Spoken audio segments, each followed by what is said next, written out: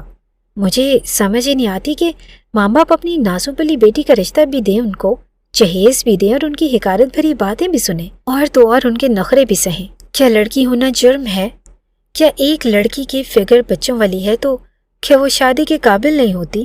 صوبیہ، میں 23 سال کی ہوں، لیکن اگر میرا سینہ چھوٹا ہے، میری جسامت بچوں والی ہے تو اس میں میرا کیا قصور ہے؟ کہ اللہ نے مجھے ایسا بنایا ہے تو اس میں میرا کیا قصور ہے؟ مجھے سمجھ نہیں آ رہی کہ میں کیا کروں۔ اپنی اس جسامت کا مجھے کچھ سمجھ نہیں آتا۔ وہ روتے ہوئے سر ہاتھوں میں گرائے بولی تو صوبیہ اسے گلے لگاتی چپ کروانے لگی۔ یہی ہمارے معاشرے کی تلخ حقیقت ہے صلہ، جسے ہم بدل نہیں سکتے۔ لڑکا جیسا بھی ہو چلے گا، لیکن لڑکی کی خوبصورتی اور دلکشی میں کوئی کمپرومائز نہیں کیا جاتا۔ انہیں لڑکی ہمیشہ خوبصورت اور دلکش جسامت کی ہی چاہیے ہوتی ہے، لڑکی کا دل کوئی نہیں دیکھتا۔ خیر، تم پریشان نہ ہو، سب ٹھیک ہو جائے گا۔ اللہ نے تمہارے نصیب میں بھی کوئی ایسا مرد ضرور لکھا ہوگا جو صرف تم سے محبت کرے گا، تمہاری جسامت سے اسے کوئی فرق نہیں پڑے گا۔ صلہ، بس اللہ پر یقین رکھو اور مایوس مت ہو، کیونکہ مایوسی کفر ہے۔ وہ اسے تسلی دیتے ہوئے مسکرائی تو صلہ بھی نم آنکھوں سے سر ہلاتی مسکرا دی۔ پورے جم میں صرف ایک ہی نام گونج رہا تھا، آبان احمد درانی۔ اس وقت جم میں ہیوی ویٹ لفٹنگ کا مقابلہ جاری تھا، جہاں دو حریف آمنے سامنے بھاری وزن اٹھانے کی کوشش کر رہے تھے۔ جیسے ہی آبان درانی نے سب سے زیادہ وزن اٹھایا، پورا ہال تالیوں اور نعروں سے گونج اٹھا تھا۔ وہ یہ مقابلہ جیت چکا تھا اور اس نے اچھے خاصے باڈی بلڈرز کو ہرایا تھا۔ 27 سالہ باڈی بلڈر آبان درانی نہ صرف بھاری جسامت والا خوبصورت اور دلکش مرد تھا، بلکہ اس کے سکس پیکس اس کے جسم کی کشش میں اور اضافہ کر رہے تھے۔ اس وقت وہ بلیک شارٹس پہنے پسینے میں شرابور تھا اور ماتھے سے ٹپکتا پسینہ اس کی گردن سے ہوتا ہوا شرٹ میں جذب ہو رہا تھا، جبکہ بھرے بھرے مسلز اس کی دلکشی کو مزید نمایاں کر رہے تھے۔ مجمع کے شور کے بیچ وہ مسکراتا ہوا اپنے دوست اسد کے پاس آیا، جس نے خوشی سے اسے گلے لگایا۔ اسد اور وہ کالج کے فرینڈز تھے۔ ان کی دوستی اتنی گہری تھی کہ وہ بلا جھجک ایک دوسرے سے اپنی ہر بات شیئر کر لیتے۔ یار کیا بات ہے، کمال کر دیا تم نے، قسم سے مزہ آ گیا تمہیں جیتتے دیکھ کر۔ آبان درانی اس انٹرنیشنل جم کا صرف مالک ہی نہیں تھا، بلکہ ایک بہت اچھا ٹرینر اور بزنس مین بھی تھا۔ لیکن جم کرنا اس کا شوق تھا اور وہ مختلف مقابلوں جیسے آرم ریسلنگ، ہیوی ویٹ لفٹنگ اور پش اپس جیسے مقابلوں میں نہ صرف حصہ لیتا بلکہ جیتتا بھی تھا۔ اس کے گھر میں بھی ایک چھوٹا سا جم بنا تھا جہاں مختلف مشینز رکھی ہوئی تھی، لیکن انٹرنیشنل جم میں وہ ہفتے میں 2 دفعہ چکر لگاتا، جہاں مختلف مقابلے کروائے جاتے اور وہ حصہ لیتا۔ جس دن وہ آتا وہاں لڑکوں کا رش لگ جاتا اور لڑکوں کی بہت بڑی تعداد وہاں آبان درانی کو دیکھنے پہنچ جاتی تھی۔ یار اگلے ہفتے ایک بہت بڑا مقابلہ رکھتے ہیں، کیا خیال ہے؟ اسد بولا، جبکہ آبان ڈمبل اٹھاتا ورزش کرنے لگا۔ نہیں، ابھی نہیں، مجھے ایک میٹنگ کے سلسلے میں دبئی جانا ہے، وہاں بہت کام ہے، اور پھر دادے کی طبیعت بھی ٹھیک نہیں رہتی، انہیں ہسپتال ایڈمٹ کرنا ہے۔ ان کے گردوں کا مسئلہ ہے اور ڈاکٹر نے اگلے ہفتے انہیں ایڈمٹ کرنے کا بولا ہے۔ اور آج کل میری شادی کی فکر میں ہلکان بھی ہو رہی ہیں، کبھی لڑکی والوں کو گھر بلا لیتی ہیں اور کبھی خود پہنچ جاتی ہیں، لیکن انہیں کوئی لڑکی پسند ہی نہیں آتی۔ مجھے تو یہی لگتا ہے کہ میں ایسے کوارا مر جاؤں گا۔ آبان شوخی سے بولا تو اسد نے کہا لگایا، مجھے تو افسوس ہو رہا ہے اس لڑکی پر جو تجھ سے شادی کرے گی، بیچاری کا کیا حال ہوگا، وہ تو تیری باڈی دیکھ کر ہی بے ہوش ہو جائے گی، پتہ نہیں وہ بیچاری کیسے تجھے برداشت کرے گی۔ اسد ہنستے ہوئے بولا، تیری بیوی تجھ جیسے سانڈ کو جیسے برداشت کرتی ہے ویسے میری بیوی بھی کر لے گی۔ اب زیادہ بکواس نہیں کر اور میں جا رہا ہوں۔ اسد نے کہا لگایا اور وہ ڈمبل رکھتا دانت پیستا جم سے باہر نکلا تھا۔ صلہ بیٹا تیار ہو جاؤ، شادی پر نہیں جانا۔ وہ کمرے میں آئی تو سلا موبائل پر بیٹھی اسکرولنگ کر رہی تھی۔ نہیں امی، مجھے نہیں جانا کسی بھی شادی پر، آپ لوگ چلے جائیں۔ سلا کی پھپھو کی بیٹی کی شادی تھی لیکن سلا نے جانے سے انکار کر دیا۔ تمہاری پھپھو کی بیٹی کی شادی ہے، کوئی غیروں کی شادی نہیں ہے، اس لیے کوئی بہانہ نہیں چلے گا اور تمہاری پھپھو کیا سوچیں گی، اس لیے فوراً تیاری کرو۔ راحمہ بیگم دبے دبے غصے سے بولی تو سلا نے ملتجی نظروں سے باپ کی طرف دیکھا تو انہوں نے سر اس بات میں ہلاتے اسے تسلی دی۔ وہ اپنی فکر کی وجہ سے شادیوں یا پارٹیز میں نہیں جاتی، کیونکہ وہاں سب کزنس اس کا مذاق بنانے کے لیے کوئی نہ کوئی موقع تلاش کرتی، اسے تنقید کا نشانہ بناتی اور اسے حقارت کی نظر سے دیکھتی تھی۔ اب شادی میں جانے کا مطلب کہ وہ سب ایک بار پھر اسے مذاق کا نشانہ بناتی اور سلا کو دیکھ کر ایک دوسرے سے ذومانی گفتگو کرتی۔ ان کی باتوں سے سلا کا دل دکھ سے بھر جاتا تھا۔ اس وقت سلا اللہ کی دی ہوئی کڑی آزمائش سے گزر رہی تھی۔ وہ ہر نماز میں اپنے رب سے صبر کی دعا مانگتی، لیکن یہ کوئی نہیں جانتا تھا کہ اللہ اس صبر کے بدلے اسے کتنے بڑے انعام سے نوازنے والا ہے۔ راحمہ چھوڑو، اگر اس کا دل نہیں کر رہا شادی پہ جانے کا تو کوئی بات نہیں، ہم چلتے ہیں، اور ویسے بھی وہاں پر مکس گیدرنگ ہوگی، اچھا نہیں لگتا۔ وہ نرمی سے بولی تو راحمہ بیگم نے سمجھتے ہوئے سر ہلایا تو سلا نے شکر کا کلمہ پڑھا تھا۔ اسکول سے واپس آتے ہوئے سلا نے راستے میں ایک ہجوم دیکھا۔ تجسس سے بیگ سنبھالتی وہ بھی ہجوم میں داخل ہو گئی اور قریب جا کر اس نے دیکھا کہ دو کاریں آپس میں ٹکرا گئی تھی۔ ایک گاڑی میں ایک بوڑھی خاتون جن کی عمر 55 سے 60 سال کے درمیان تھی، زخمی حالت میں بیٹھی تھی اور ان کے سر سے خون بہہ رہا تھا۔ دوسری گاڑی کا ڈرائیور بھی شدید زخمی تھا۔ حیرت کی بات یہ تھی کہ وہاں موجود لوگ مدد کرنے کی بجائے صرف تماشا دیکھ رہے تھے، اور سلا نے فوراً ایمبولینس کو کال کی۔ 15 منٹ کے بعد ایمبولینس آئی اور زخمیوں کو ہسپتال لے جایا گیا۔ سلا خود بھی ان کے ساتھ ہسپتال پہنچ گئی اور بوڑھی خاتون کے سر پر پٹی کروا کر سلا ان کے پاس بیٹھ گئی۔ آنٹی اب ٹھیک ہیں؟ سلا نے نرمی سے پوچھا۔ بیٹی، اللہ تمہارا بھلا کرے، خوش رکھے تمہیں، تم بہت اچھے دل کی مالک ہو۔ پھر بوڑھی خاتون نے کہا کہ بیٹا ذرا میرے پوتے کو کال کر دو، وہ مجھے لینے آ جائے گا۔ سلا نے ان کے بتائے ہوئے نمبر پر کال کی اور فون ان کے حوالے کیا۔ تھوڑی دیر کے بعد وہ اسے فون واپس کرتی سلا سے باتوں میں مصروف ہو گئی۔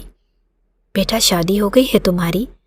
نہیں آنٹی، میری شادی ابھی نہیں ہوئی، میں اسکول میں پڑھاتی ہوں، وہ نرم لہجے میں بولی، اور باتوں ہی باتوں میں عائشہ بیگم نے اس کا گھر کا پتہ بھی پوچھ لیا۔ سلا کو بیٹھے ہوئے 1 گھنٹے سے زیادہ ہو گیا تھا اور اسے گھر دیر ہو رہی تھی۔ اچھا آنٹی، آپ اپنا خیال رکھیے گا، مجھے جانا ہے، گھر والے پریشان ہو رہے ہوں گے۔ آنٹی اگر جانا ضروری نہ ہوتا تو کبھی بھی آپ کو یوں اکیلا چھوڑ کر نہ جاتی، وہ ان سے معذرت کرتی گھر آ گئی۔ سلا گھر میں کپڑے طے کر رہی تھی جب راحمہ بیگم کمرے میں آئی۔ سلا، ایک خاتون آئی ہے تم سے ملنے، راحمہ بیگم بول کر واپس چلی گئی، جبکہ وہ حیران تھی کہ اس سے ملنے کون آ سکتا ہے۔ ڈرائنگ روم میں آئی تو وہ وہی عورت بیٹھی تھی جن کی وہ مدد کر چکی تھی، ساتھ ہی ایک نرم لہجے میں بات کرنے والی عورت بھی تھی۔ معلوم ہوا وہ ان کی بیٹی تھی۔ گفتگو کا رخ آہستہ آہستہ ایک ایسے موڑ پر آیا کہ سلا کی سانسیں رک گئی۔ بیٹی، میں چاہتی ہوں کہ تم میرے پوتے کی بیوی بنو، میرے پوتے کے لیے تم جیسی بہو چاہیے، ہمیں کچھ نہیں چاہیے، نہ جہیز نہ کوئی ہماری ڈیمانڈ ہے، بس رشتے سے انکار نہ کیجیے گا، عائشہ بیگم نے دھیرے سے کہا، اور راحمہ بیگم تو خوشی سے نہال ہو گئی اور مسکراتے ہوئے لڑکے کے بارے میں مختلف سوالات کرنے لگی۔ اتنے بڑے گھر سے رشتہ آیا تھا اور یہ کسی معجزے سے کم نہ تھا۔ راحمہ بیگم نے انہیں دوپہر کے کھانے کے لیے روک لیا۔ تب تک اختر صاحب بھی گھر آ گئے اور وہ بھی ان سے اچھے سے ملے اور یوں رشتہ پکا کر دیا گیا، جبکہ سلا نے آبان دورانی کو دیکھا تک نہ تھا۔ راحمہ بیگم اور اختر صاحب ہی آبان کو دیکھ کر آئے تھے اور انہیں آبان دورانی بہت پسند آیا اور اختر صاحب نے جانچ پڑتال کے بعد رشتے کی منظوری دے دی۔ سلا کا دل بے اختیار دھڑک رہا تھا۔ آج اس کی مہندی کی رسم تھی اور وہ ہاتھوں اور پیروں پر مہندی لگائے ہوئے اپنی سوچوں میں گم تھی۔ اس کے ذہن میں وہی خدشات بار بار گردش کر رہے تھے۔